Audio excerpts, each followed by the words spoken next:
Hello friend, नमस्कार। मैं दिनेश शर्मा। आज आपको परिवर्तन योग के विषय में दूसरा वीडियो बनाना है और उसे परिवर्तन योग के बारे में आपको बताया जा रहा है कि कोई जातक की कुंडली में इस प्रकार की कोई योग परिवर्तन बनते हैं तो वो कैसे जाने, फलित के बारे में कैसे जाने। क्योंकि शास्त्रीय किताबें कई सिद्धांतों को लेके मौन हैं, तो जो एस्ट्रोलॉजर है उनको अपनी मेहनत करनी पड़ती है और रिजल्ट निकालने पड़ते हैं। ये अनुसंधान का भी विषय है और ये मेरा मोबाइल नंबर है। कुंडली विश्लेषण के लिए आप लोग संपर्क कर सकते हैं और ये मेरा ईमेल एड्रेस है। ठीक है। ये अभी हम सिर्फ कर्क लग्न की कुंडली से उदाहरण से आज हम समझेंगे और हम बात कर रहे हैं परिवर्तन योग की। और परिवर्तन योग में भी आज षडाष्टक योग, जो विशेष योग है, जो बहुत बुरा योग होता है, षडाष्टक योग के बारे में बात करेंगे। जब आपकी महादशा चले और अंतरदशा चले और अंतरदशा और महादशा नाथ स्वामी आपस में परस्पर षडाष्टक हो तो दशाफल अशुभ जानना। ठीक है। और ये द्विद्वादश मतलब दूसरे और 12वें का कोई ग्रह अपने से 12वां और अपने से दूसरा। ठीक है। यदि ऐसा बैठता है और जब इसकी दशा अंतरदशा आती है तो यदि अंतरदशा नाथ और दशानाथ इस तरीके से आपस में बैठे हों तो इसके भी फल शुभ नहीं आते हैं, ऐसे बताए गए हैं। और त्रिकोण योग और केंद्र योग इसके फल अति शुभ बताए गए हैं। ठीक है। और लाभ योग भी बहुत शुभ बताया। कौन सा? कोई भी यदि भावेश अपने से तीसरा बैठे या अपने से 11वां बैठे, आपस में तीसरे 11वें का जो भावेश का राशि परिवर्तन है, ये तीसरे 11वें भावेश का राशि परिवर्तन वो शुभ जानना, ऐसा बताया है। अष्टमेश और लग्नेश का जो राशि परिवर्तन है बहुत ही अशुभ बताया है। जातक चोर होगा, ठग होगा, वंचक होगा, पता नहीं क्या क्या। ठीक है। तो चलते हैं आगे। अभी जो अपन ने बात करें तो सबसे पहले षडाष्टक का और द्विद्वादश का बात कर लेते हैं कि षडाष्टक का पहले बात कर लेते हैं। षडाष्टक मतलब 6-8, कोई ग्रह अपने से छठा 8वां बैठे। वो महादशा में भी ये बात होती है और भावेश के रूप में भी ये बात होती है। तो हम दोनों बात आपको बता रहे हैं। यदि कोई भावेश अपने से छठा बैठे या अपने से 8वां बैठे, छठवें और 8वें भावेश का राशि परिवर्तन अच्छा नहीं होता, शुभ नहीं होता, ऐसा जानना। यदि दशा महादशा चल रही है, जैसे ये चंद्रमा की दशा चल रही, ये दशा, ठीक है, कोई ग्रह ऐसा बैठा हो और मान के चलो कि आपकी कोई भी दशा चल रही हो लेकिन ये ग्रह ऐसे इस तरीके से बैठे हों। चंद्रमा की महादशा चल रही हो, चंद्रमा से शनि दूसरा हो, या शनि की महादशा चल रही हो, शनि से चंद्रमा, ये 12वें स्थान में कहलाएगा। भाई गिनते इधर से हैं, इधर से 1 2 3 4 ऐसे गिनते हैं भाई। अब यहाँ से गिनेंगे तो चंद्रमा से शनि कहाँ गया? चंद्रमा से शनि दूसरा गया। ये ऋषि पारशर ने ये बात को जो महादशा दशा फलाध्याय में ये बात कही है कि यदि दशानाथ से 6 8 12 में बैठते हैं तो अशुभ। ठीक है। दशानाथ से यदि वो मारक स्थान में होंगे तो अशुभ। ठीक है। तो ये दूसरा स्थान तो मारक कहलाता है ना। दशानाथ से यदि दशानाथ से अंतरदशानाथ दूसरे और 7वें स्थान पे तो मारक स्थान तो अशुभ कहलाता है। और 12वें में भी बोला 6 8 12वें में होता अशुभ, इसीलिए 6 12 और 6 8 का जो आंकड़ा ठीक नहीं है। तो ये आपने षडाष्टक समझ लिया होगा। सॉरी, ये द्विद्वादश में बता रहा हूँ आपको। अब मैं षडाष्टक बता रहा था एक्चुअल।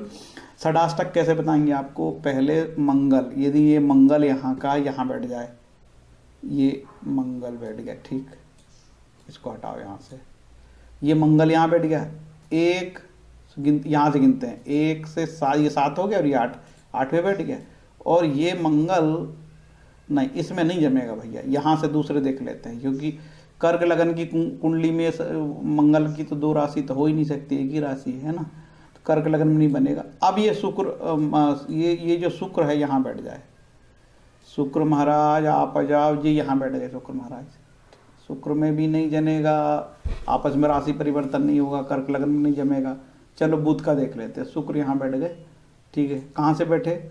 ये 7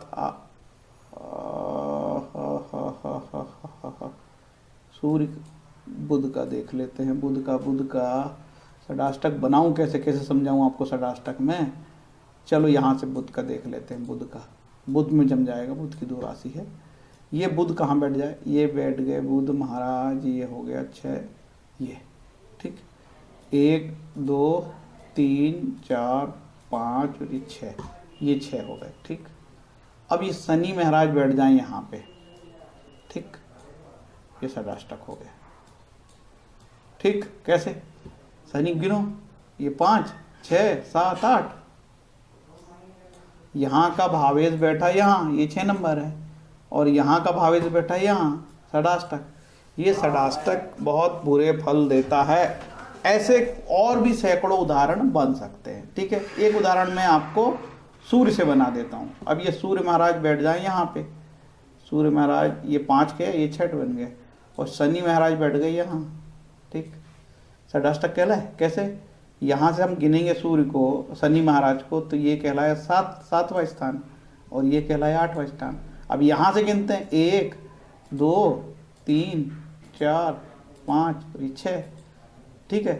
तो अपने स्थान से सूर्य महाराज भावेश 7वें में बैठे, तो ये 7वां मतलब यहाँ से तो ये 6ठा कहलाया, और यहाँ से जब शनि बैठे तो ये, जब ऐसे दशाएं चलती है तो शनि की दशा चले या सूर्य की दशा चले, तो शनि से सूर्य 8वां, सूर्य से शनि 8वां, और शनि और ये शनि से सूर्य 6वां, ठीक है।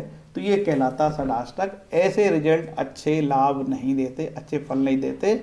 और 2 12 का तो मैंने बता दिया, 6 8 का बता दिया। तो 6 8 के भावेश, 6 8वें वाले भावेश आपने आपस में बैठे इस प्रकार से करें तो अच्छे रिजल्ट नहीं देते। मेरा मतलब ये कहने का है, और शुद्ध हिंदी में बता दूं आपको, वैसे तो बोलता मैं हिंदी छूँ, शुद्ध बोल देता हूँ। ये मतलब ये कि 6वें और 8वें के भावेश आपस में 6 8वें भावे में बैठे, मतलब 6ठे स्थान से वो जब बैठे तो 8वें में जाए, यदि 8वें में बैठे तो 6ठे में जाए। ये दोनों भावेश का राशि परिवर्तन, ये जो है षडाष्टक कहलाता है, ठीक। मैंने उदाहरण से भी समझा दिया, और इसमें अब ज़्यादा बात नहीं की जाएगी।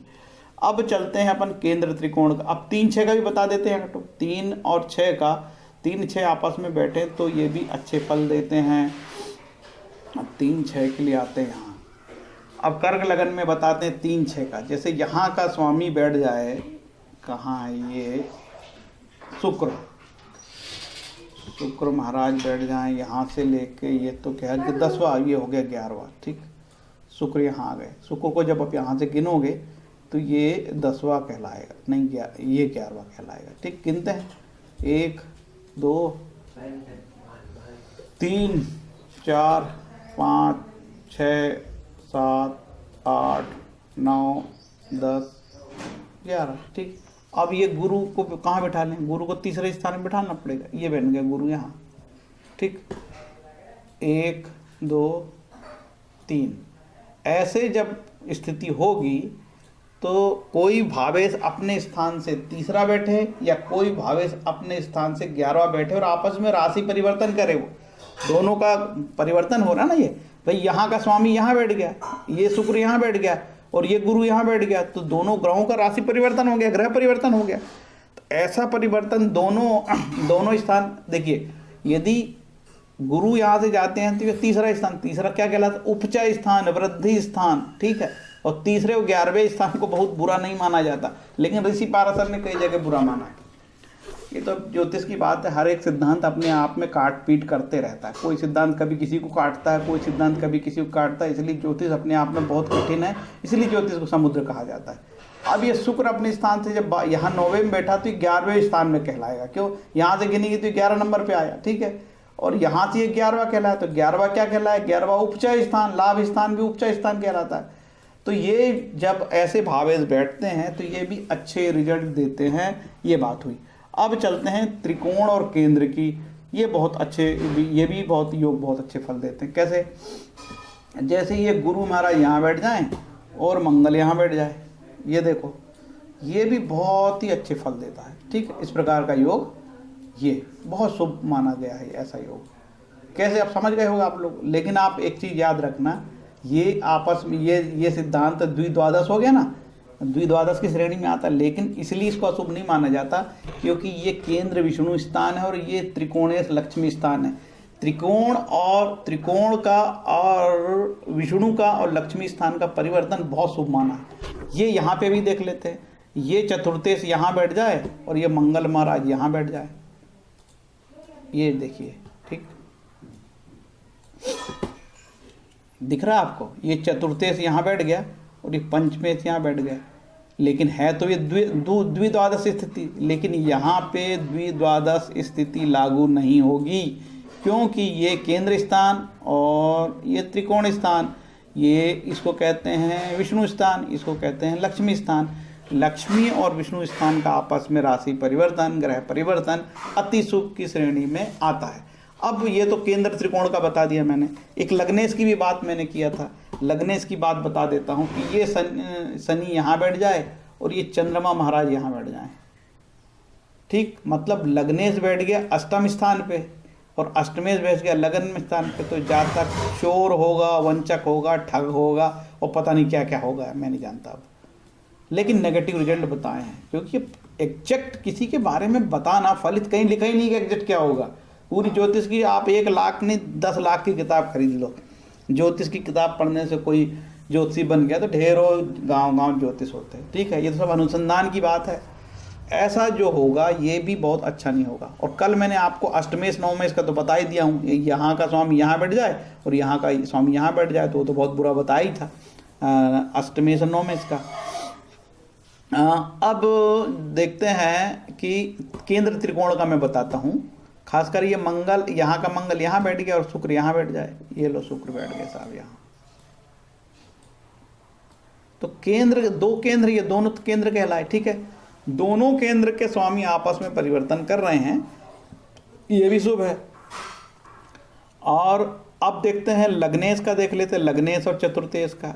ये यहाँ बैठ जाए और यहाँ ये बैठ जाए तो लग्नेश का और चतुर्थेश का राशि परिवर्तन शुभ कहलाएगा। ठीक, आगे देखते हैं कि यदि लग्नेश नवम में बैठ जाए, ठीक है, और गुरु यहाँ बैठ जाए, ये देखो इस प्रकार का योग भी बहुत शुभ। और यदि ये लग्नेश जो है, लग्नेश यहाँ बैठ जाए, सॉरी अब सूर्य से देख लेते हैं, ये धनेश यहाँ बैठ जाए और गुरु महाराज यहाँ बैठ जाए। ठीक है, ऐसा चंद्रमा हटेगा। ठीक, ये धनेश यहाँ बैठ गए नवम स्थान पे। ठीक, और नवम का स्वामी यहाँ बैठ गए और इनका आपस में राशि परिवर्तन बहुत शुभ है। इसी तरीके से ये धनेश यहाँ बैठ जाएं और शुक्र महाराज यहाँ बैठ जाएं, ये परिवर्तन भी बहुत शुभ है। ठीक है, यदि धनेश यहाँ बैठता है तो भी शुभ है। और लग्नेश का और लाभेश का राशि परिवर्तन भी शुभ बताया है। ठीक है, यहाँ चंद्रमा को बिठा देते हैं, ये इस प्रकार का राशि परिवर्तन भी अति शुभ है। ठीक, ये ऐसा शुभ जानना, ऐसा हमने बताया है।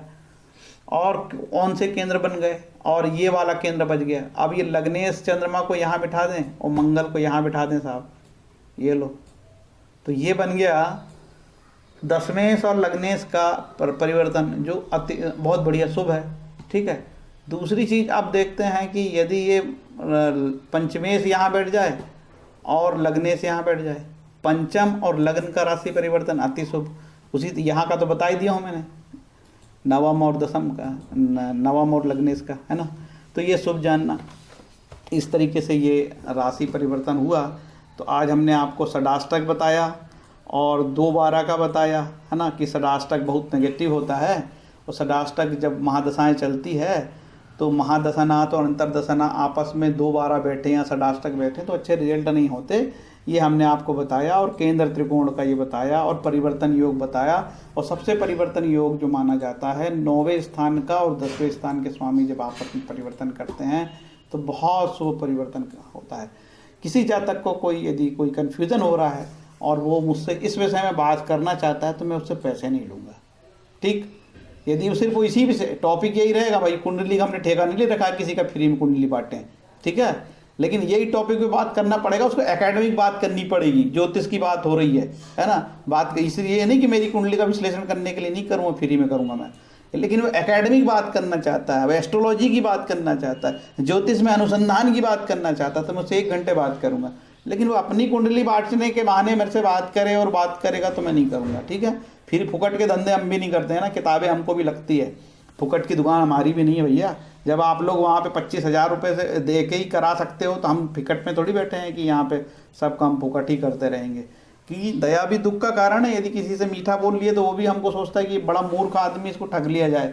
ऐसा नहीं है भाई, हमको भी सब समझ है, हम लोगों की सही बात बताते हैं, लूटपाट नहीं करते हैं। तो आपको भी सोचना चाहिए कि भाई मैं अनुसंधान के विषय में बात करूंगा आपसे, मैं आपको आधा घंटा दे दूंगा, 1 घंटा दे दूंगा, यदि आप ज्योतिष की बात कर रहे हैं। सिर्फ आप मेरे को इस टॉपिक पे बात कर रहे हैं कि आपका राशि परिवर्तन के ये जो योग मैं बता रहा हूँ कि साहब ये जो शनि का परिवर्तन है, ये शनि का और ये गुरु का परिवर्तन, मैं तो इसी पे अनुसंधान कर रहा हूँ कि ये स्वामी यहाँ बैठ जाएं तो क्या अशुभ होता है। मेरा जो अनुभव है भयानक भयानक खतरनाक अनुभव है। लोगों को बहुत तकलीफ होती है, लोगों का पूरा देखिए आज के ज़माने में बुरा क्या होता है, बुरा ये होता है कि उसकी आर्थिक हालत खराब हो जाती है तो बुरा हो गया। बुरा ये होता है कि उसके परिजनों में किसी की डेथ हो जाती है, सीरीज में किसी की डेथ होती रहती है, कोई लगातार फैमिली बीमार होती है, ठीक है। सबसे बुरा तो मैंने ये देखा है कि जो आर्थिक हालात उसकी खराब होती है, कि जो बना बनाया उसका कारोबार चौपट होने लगता है, तो उसको वो मानता है सबसे बुरा, ठीक है। आज के ज़माने में कोई एस्ट्रोलॉजर के पास ये तो नहीं आता कि स्वामी जी, पंडित जी मेरे को ये बताओ कि मैं अध्यात्म में बहुत रुचि ले रहा हूँ, तो मैं क्या करूँ, मेरे को किस देव की उपासना करनी चाहिए और मैं शुद्ध आध्यात्मिक बनना चाहता हूँ। इस बात के लिए तो आजकल किसी के वो आता नहीं कोई भी। वो सिर पे आता है कि मेरी आर्थिक स्थिति कब सुधरेगी, मुझे नौकरी कब लगेगी, है ना। अब एक और मैं खतरनाक योग आपको बताता हूँ। ये जो मंगल है यहाँ बैठ जाए, ठीक है, और ये शनि यहाँ बैठ जाए, तो ये दशमेश और अष्टमेश का अशुभ राशि परिवर्तन है। लेकिन सिर्फ मैं अशुभ बोलने से काम नहीं चलेगा, इसमें कई चीज़ ऐसी फायदे कारक भी होती हैं और आश्चर्यजनक रूप से भी उसको फायदे देते रहती हैं। और ये इस प्रकार का जब योग बनता है तो जातक के व्यवसायिक जीवन में बेहद बेहद बेहद परेशानी होती है, ठीक है। हो सकता है कि किसी जातक को इसी योग से खूब फायदा मिल रहा हो और उसकी शनि की दशा और मंगल की महादशा में कोई लाभ मिल गया हो, क्योंकि ज्योतिष है रहस्य का विषय, देव रहस्य बोलते हैं ना, कोई ज़रूरी नहीं कि मैं बिल्कुल जो बता रहा हूँ वैसा ही हो, ठीक है। तो इस प्रकार से भी अब जैसे ये बताया गया कि ये मंगल यहाँ पे बैठ जाए, ठीक है, और गुरु महाराज यहाँ बैठ जाए, ये अब ये षष्ठेश का दसवें से राशि परिवर्तन है जो शुभ बताया गया है, ठीक है। लेकिन यदि मंगल अष्टम में बैठ जाए तो समस्या ना हो ऐसा तो हो नहीं सकता, उसको सफलता मिलेगी, लेकिन बड़ी विवादित सफलता हो सकती है, विवाद हो सकता है उसके जीवन में।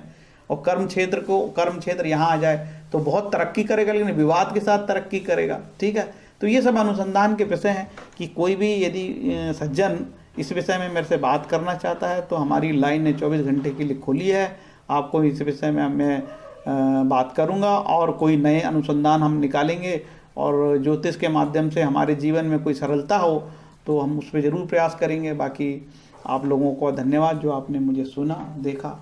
Thank you. हरे कृष्णा।